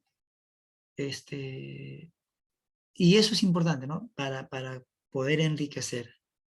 Entonces ahora Dios está más cerca a los necesitados. No sé si hay por ahí alguien, si está claro lo que estoy diciendo, están captando o estoy corriendo, no sé. Pero con toda libertad, hermanos. Bien, entonces en el Antiguo Testamento, la versión de los 70, en la que penés aparece casi 50 veces, solo he empleado 6 veces la palabra para sustituir a ras.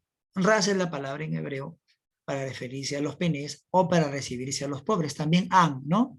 Gente de la tierra, o anjaares, una palabra hebrea que significa la gente, ¿no? De la tierra o del pueblo, ¿no? Am, pueblo, ¿no?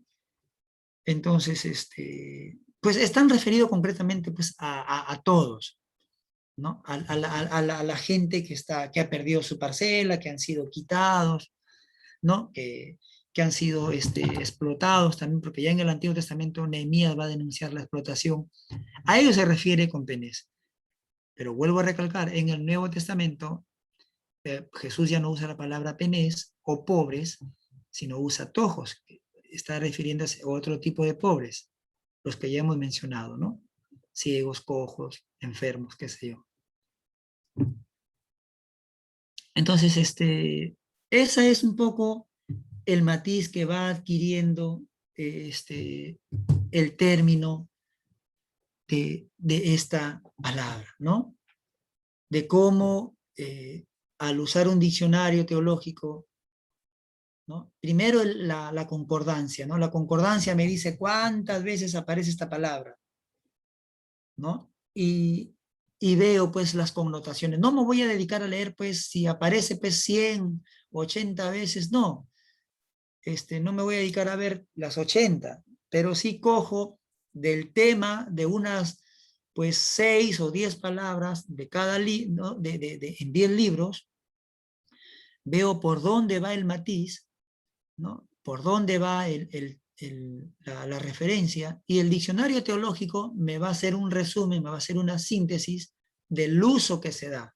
Por eso acá hemos tratado de poner de manera grosso modo como lo hemos dicho en los varios ejemplos, y como lo estamos diciendo aquí, en la versión de la Septuaginta, es decir, en la Biblia griega, traducida por los 72 eruditos judíos, la palabra no aparece tojos, aparece penés, y está referido a los pobres que trabajan, que tienen su parcela, o que viven de alguna actividad económica, pesca, agricultura, ¿no? Son pobres la gente que trabaja. Y así entendemos pues en el Antiguo Testamento ese tipo de pobres. Y decíamos, pero en el Nuevo Testamento la palabra adquiere un significado más preciso, más particular. Porque Jesús ya como que dice, bueno, acá me han dicho que hay pobres, pero yo voy a ver otro tipo de pobres, ¿no? Y Jesús viene y busca particularmente, y ahí está y en eso se enfoca su ministerio. En parte, ¿no? A ellos los visita. ¿Por qué? Porque les sana, los restaura, los resucita, en fin. Entonces, y usa para pobres otro tipo de palabra. Entonces vemos un cambio, un matiz ahí, ¿no? Entonces, y decía ahí, trataba de decir un paréntesis ahí, ¿y cuál es para aterrizar también, ¿no? ¿Para qué decimos todo esto, no? ¿Y cuál sería pues cómo entender esos términos hoy para nosotros? ¿Cómo entender la visita de Dios? ¿Cómo entender los milagros de resurrección o levantar de Dios? ¿Cómo entender los términos compasión de Dios hoy? Lindo es cuando lo leemos las narraciones bíblicas porque son descriptivas, tal como una película, nos hacen ver escenas, y eso es el propósito de un género narrativo, y nos enganchamos y nos quedamos bello. Pero ahora nos toca ser los actores a nosotros. ¿Cómo aplicamos o cómo comprendemos esos términos? ¿Cómo ser compasivos? ¿Cómo entender esa visita de Dios? ¿Cómo Dios va a venir a la gente a decirle, oye, yo te estoy visitando, o Dios nos va a usar a nosotros? Entonces, ahí está el reto, ¿no? Que tenemos. O cómo captar a los pobres de hoy. Solamente los pobres que están pobres espiritualmente, que están, como dice Pablo, muertos en sus delitos y pecados, lejos de las primicias de Dios, o también entender, como lo hizo Jesús. Para Jesús no solamente pobre era aquel que estaba lejos o cerca del reino de Dios, porque había mucha gente como los fariseos que iban al templo, que conocían excelentemente la ley, pero que eran pobres espiritualmente también. Entonces, esas cosas también es importante que la podamos captar. ¿Cómo entender la visita de Dios? ¿No? Eso es importante que podamos rescatar. Hay veces decimos, y Santiago lo va a decir de una manera bien clara, ¿no? ¿Cómo decimos que ese amor de Dios esté en nosotros, o esa compasión de Dios esté en nosotros? Y claro, el tema puede ser complejo, pero generalmente hablamos. Si decimos, como dice Santiago y Juan también, ¿no? Que amamos a Dios, pero no amamos a nuestro prójimo, y decía complejo porque habría que entender quién es el prójimo, ¿no? Y hay leyes para los prójimos que desobedecen la ley, para los que van en contra del mandato de Dios. Hay leyes, Romanos va a decir, no, el que desobedece, pues ahí está la autoridad que lleva la vara para que juzgue, ¿no? Pablo también dice, el que no trabaja, que no coma. No, que dice, ay, yo amo a mi prójimo, qué bonito, ya yo ya te doy todo porque, no porque Dios me manda que te proteja, ¿no? Ya en el Antiguo Testamento te dice, ya trabaja, Aragán, trabaja perezoso. Entonces, ¿cómo entender ese amor, no? Hay veces vienen, nos engañan y nos dicen cosas y damos, nos quedamos sin nada también. Vamos al otro lado. Ah, yo lo hice para el Señor. Entonces, ¿cómo entender el amor de Dios a mi prójimo? ¿O cómo sé que estoy amando a Dios? Parece que la clave está en Jesús, ¿no? Y Pablo también. Pablo no va a decir a quién se debe ayudar. Las viudas que las son, las verdaderamente. Los huérfanos que verdaderamente, o sea, la gente que está desprotegida necesita, ¿no? Necesita que sea de alguna manera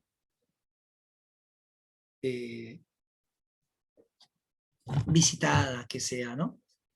Que sea, pues, que sienta que así como Jesús, los apóstoles predicaban y la gente se convertía, que la gente, y así como ha venido a través de los siglos, que la gente hoy también cerca, a través de nosotros sienta la visita, la compasión, el amor, ¿no?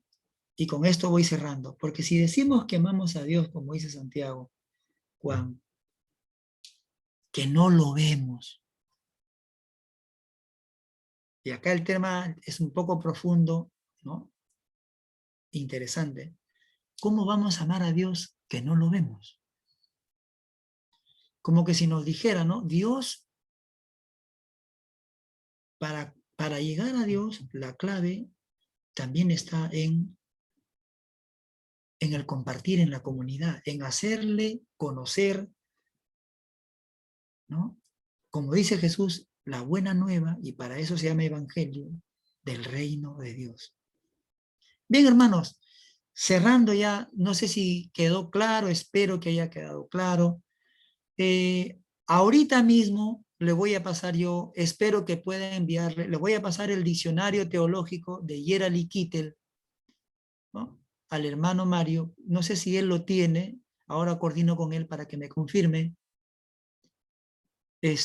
Pero ahorita mismo yo lo voy a pasar para no estar con esa demora, ¿no? Del diccionario teológico para que se los pase a ustedes. Y tengan esa herramienta.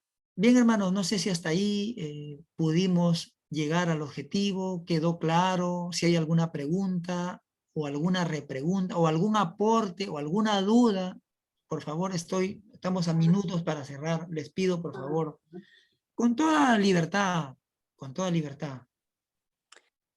Hermano, un favor, la tarea nos podría, por favor, volver a explicar la tarea. Ya. Lo que le estoy entendiendo es que la palabra pobre vamos a buscar en concordancia, luego revisar lo que es el Antiguo Nuevo Testamento y también el diccionario teológico, pero específicamente, hermano, ¿algo más nos podría explicar, Claro, aclarar? de las primeras que puse, sí ahí les dije, vayan, alguien anotó, ¿se acuerda? Que le dije, de esta palabra me van a buscar en Moisés, ¿no? En el Pentateuco, en los profetas, ¿no? O si no, para hacerlo más sencillo, a ver, de los 5 o 6 términos que hemos visto, ¿cierto? De los 5 o 6 términos, a libertad de ustedes, ya, no les voy a decir en qué libro, a libertad de ustedes, búsquenme al menos pues 2 referencias o citas bíblicas, ejemplo, la palabra pobres, ¿no? Me voy al libro del Pentateuco, Moisés, sea en Deuteronomio, en Éxodo, busco, ¿no? La palabra pobre y veo y lo cito yo para comprender cuál es la referencia y el sentido. Yo ya he dicho las referencias, ¿no? Yo ya he dicho el significado, yo ya lo he dicho, ¿no? Está referido a la visita, mayormente los textos, todos los textos que podamos encontrar ahí están referidos a la visita, a la compasión, a la misericordia. Lo hemos dicho, lo que yo quiero es que justamente ustedes me rastreen esa palabra, ¿no? Muy bien, hermano, en Deuteronomio encuentro, en versículo tal encuentro así. En Isaías encuentro en versículo tal. En profetas menores, en Oseas, Miqueas, Abdías, encuentro tal. Donde encuentre, les dejo a libertad, ¿no? Les dejo libertad. 2 o a 3 versículos, ¿no? De cada grupo del Antiguo Testamento, sea en el Pentateuco, cualquier libro de Moisés, sea en los profetas, ¿no? Profetas mayores o menores, ¿no? Entonces, y si es en los Salmos, también, libros sapiensales, ¿no? Y en el Nuevo Testamento. O sea, las cosas están sencillas. Lo que yo quiero es que lo que yo he dicho hoy aquí, ustedes lo rastreen. Ustedes digan, ya este texto. Y si quieren, le dan una leidita, los 2 o 3 versículos anteriores y después.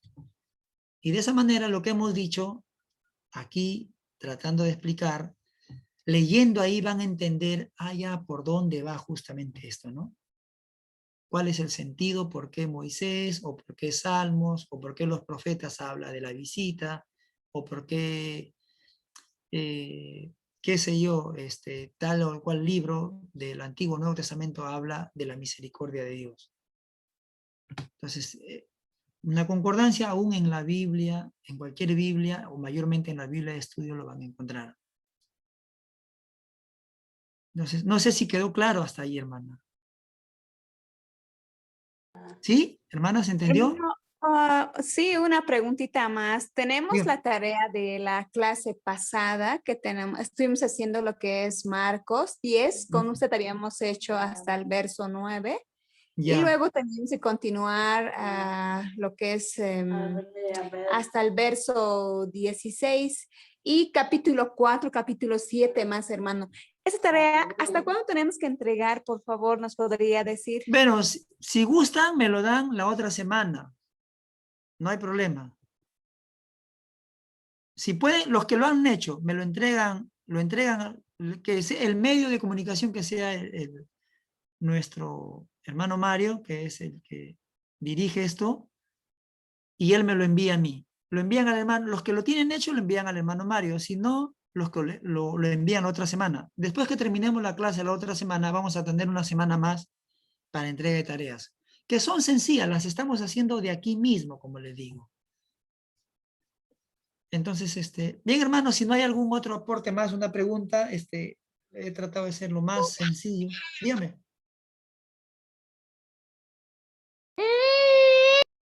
Ya, amén. Amén, ha dicho el bebé. Voy a dejar a nuestro hermano Mario, para que